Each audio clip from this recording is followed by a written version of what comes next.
2 Timothy పత్రిక 4వ అధ్యాయము 2వ వచనం.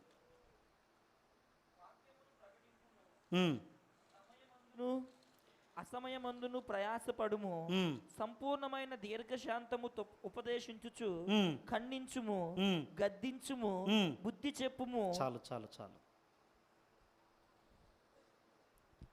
వాక్యమును ప్రకటించుము, సమయమందును అసమయమందును ప్రయాసపడుము, సంపూర్ణమైన దీర్ఘశాంతముతో ఉపదేశించుచు ఖండించుము, గద్దించుము, బుద్ధి చెప్పుము. 4వది, సువార్తను ప్రకటించే విషయంలో దేవుని వాక్కును ఒక వ్యక్తి నుంచి మరొక వ్యక్తికి చేరవేసేటువంటి విషయంలో వాయిదా వేయకూడదు. తర్వాత జీవితంలో ఆయనకు సువార్త అనుకోకూడదు. అర్థమైందా? నీ పక్కన ఒక వ్యక్తి కూర్చుంటే, ఉదాహరణకి నీ పక్కన బస్సులో ఒక వ్యక్తి ప్రయాణం చేస్తా కూర్చున్నాడు. ఆ వ్యక్తి బస్సు దిగేలోపు నిజంగా నీ గుండెలో సువార్త భారం ఉంటే, దేవుణ్ణి నిజంగా ప్రేమించే వ్యక్తి అయితే, ఆ వ్యక్తి బస్సు దిగేలోపు ఏదో ఒక రీతిగా అతనితో సంభాషణ పెట్టుకొని నీ దేవుని గురించి ఎంతో కొంత సమాచారం అతనికి పాస్ చేయాలి. హల్లెలూయా.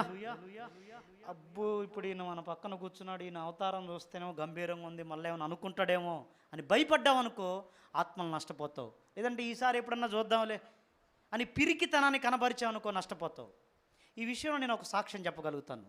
ఒకసారి దైవజనుడు సోల్మన్ అన్న హైదరాబాదులో ప్రయాణమై తన సొంత ఊరు కరీంనగర్ దగ్గర ఒక చిన్న పల్లెటూరు శ్రీరాములపల్లి అని కరీంనగర్ దాకా వెళ్ళి అక్కడి నుంచి వేరే బస్సులో వెళ్ళాలి ఆ ఊరికి, పల్లెటూరు కాబట్టి. అయితే బస్సు ఎక్కాడు, హైదరాబాద్లో బస్సు ఎక్కాడు.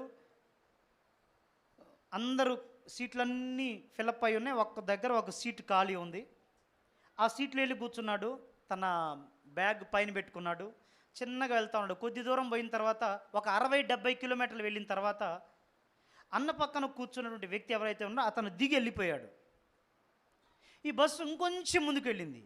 కొంచెం ముందుకు వెళ్ళిన తర్వాత అన్న పక్కన ఉన్న సీటు అట్లా ఖాళీగానే ఉంది. ఇంకొంచెం ముందుకు వెళ్ళిన తర్వాత సిద్దిపేట అనేటువంటి ఊరికి సంబంధించిన ఆయన అక్కడెక్కడో ఎక్కాడు.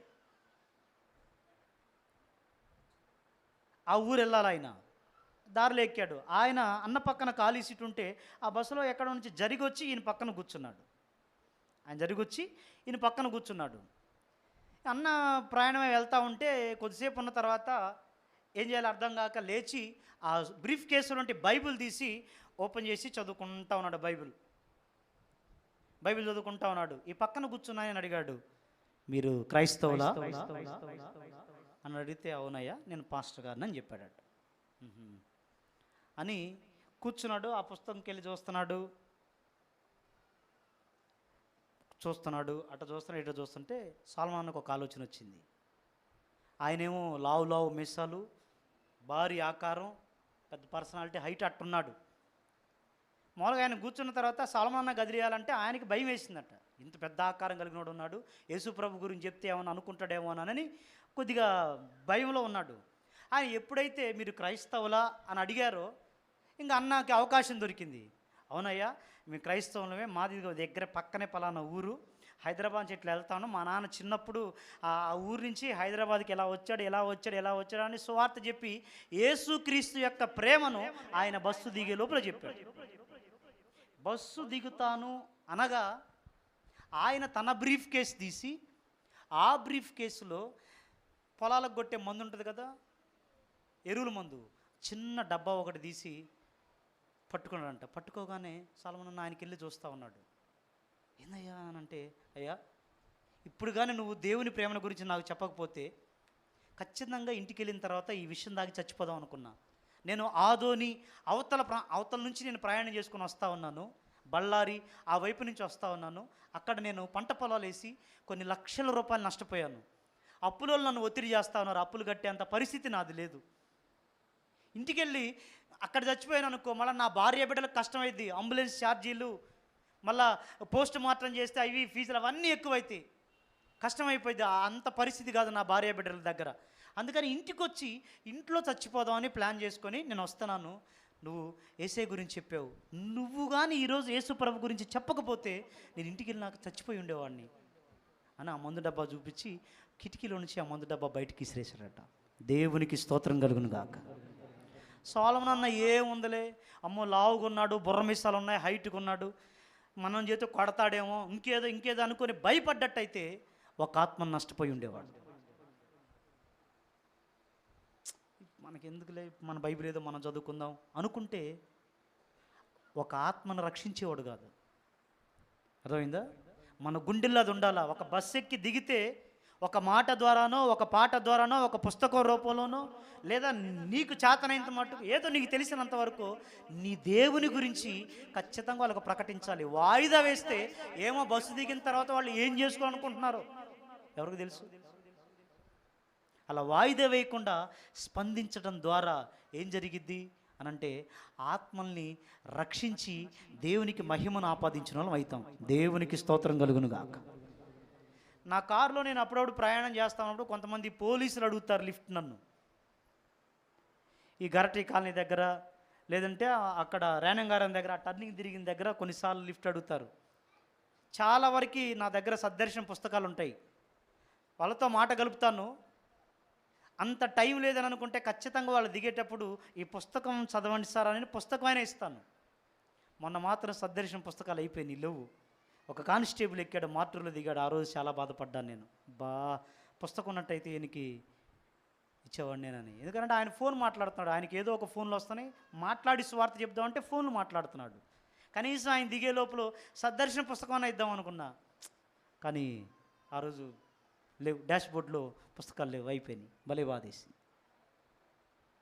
అర్థమైందా? మీ అందరికీ ప్రేమతో చెప్పే మాట ఏంటిదనంటే, ఆత్మల రక్షణ ఎవరి మీద ఆధారపడలేదు, నీ మీద ఆధారపడింది. నీ మీద ఆధారపడింది. వాయిదా వేయకూడదు. సమయమందును అసమయమందును ప్రయాసపడు. ఏదో అన్నీ సుక్కునుగా ఉన్నాయి, ఇట్టుంటేనే అన్నీ నాకు ఫెసిలిటీలు ఉంటేనే సువార్త చెబుతాను అంటే నడవదు. నీకెవరు పూలబాట ఇరు, రాయ్యా సువార్త చెప్పయ్యానని నువ్వే బాట వేసుకుంటూ వెళ్ళాలి. అర్థమైందా? మనకెవరు పూలబాట ఇరు, రాయ్యా మీరు సువార్త చెప్తే మేము వింటాను, ఎవరు. మనమే కష్టపడి దర్శించాలి, గృహాలు దర్శించాలి, బంధువులు ఏదన్నా దర్శించాలి, తరచుగా స్నేహితులను దర్శించాలి, అవసరమైతే ఏదన్నా అంటే వాళ్ళని పిలవాలి. ఏ రీతికైనా సరే వాళ్ళకి నా ద్వారా నా దేవుని మార్గం ప్రచురం కావాలి, సువార్త ప్రకటించాలి. వాయిదా వేయకూడదు. వాయిదా అనేటువంటి భారము ఉండాలి. దేవునికి స్తోత్రం కలుగును గాక. సువార్త ప్రకటించడం అనేది సేవకుడు ఒక్కడు పనే కాదు, ఎవరైనా సువార్త చేయొచ్చు. సువార్త ప్రకటిస్తే ఎన్ని లాభాలు ఉంటాయో పోయిన వారంలో షాలేమన్న చెప్పాడు. ఇంచుమించు 33 ప్రయోజనాలు ఉన్నాయి ఒక వ్యక్తి నోరు తెరిచి సువార్త చెప్తే. అర్థమైందా? నరకం నుంచి ఒక ఆత్మను తప్పించడం మాత్రమే కాదు, కుటుంబ వ్యవస్థను చూసామనుకో, ఒక త్రాగుబోతును మార్చగలిగిన అవుతాం, ఒక వ్యభిచారిని మార్చగలిగిన వాళ్ళం అవుతాం, ఒక లంచగొండిని మార్చిన వాళ్ళం అవుతాం. ఇలా చెప్పుకుంటా పోతే ఎన్ని ప్రయోజనాలు ఉన్నాయో. ఇంచుమించు ఒకడు సువార్త చెప్పి ఒక వ్యక్తిని మార్చగలిగితే 33 ప్రయోజనాలు. ఇది ఎవరి బాధ్యత అంటే మనందరి బాధ్యత. ఇప్పటికే దేవుని కృపను బట్టి చాలామంది సువార్త పత్రికలు తీసుకుని, ఇంకా గొప్ప సంతోషం ఏంటిదని అంటే, వయసు మీద పడినటువంటి పెద్దోళ్ళు, ముసలితనం ముందు ఉన్నటువంటి వాళ్ళు సైతం వాళ్ళకు వచ్చే పెన్షన్ తీసుకొని ఆ పెన్షన్లో కొంత డబ్బులు పెట్టి సద్దర్శనం పుస్తకాలు కొని, బస్సు ఫ్రీ కదా ఇప్పుడు, ఎక్కడి నుంచి ఎక్కడికి పోయినా ఫ్రీ కదా, బస్సు ఎక్కి వాళ్ళకి ఎక్కడికి పోవాలంటే అక్కడికి వెళ్ళి సద్దర్శనం పుస్తకాలు పంచొస్తున్నారు. అరే వయసు మీద పడింది కదమ్మా, పెద్దమ్మా నీకెందుకు, చక్కగా ఒక ముద్ద తిని ఇంట్లో ఉండొచ్చు కదా అంటే ఉండొచ్చు. దేవుని బహుమానం రాదే.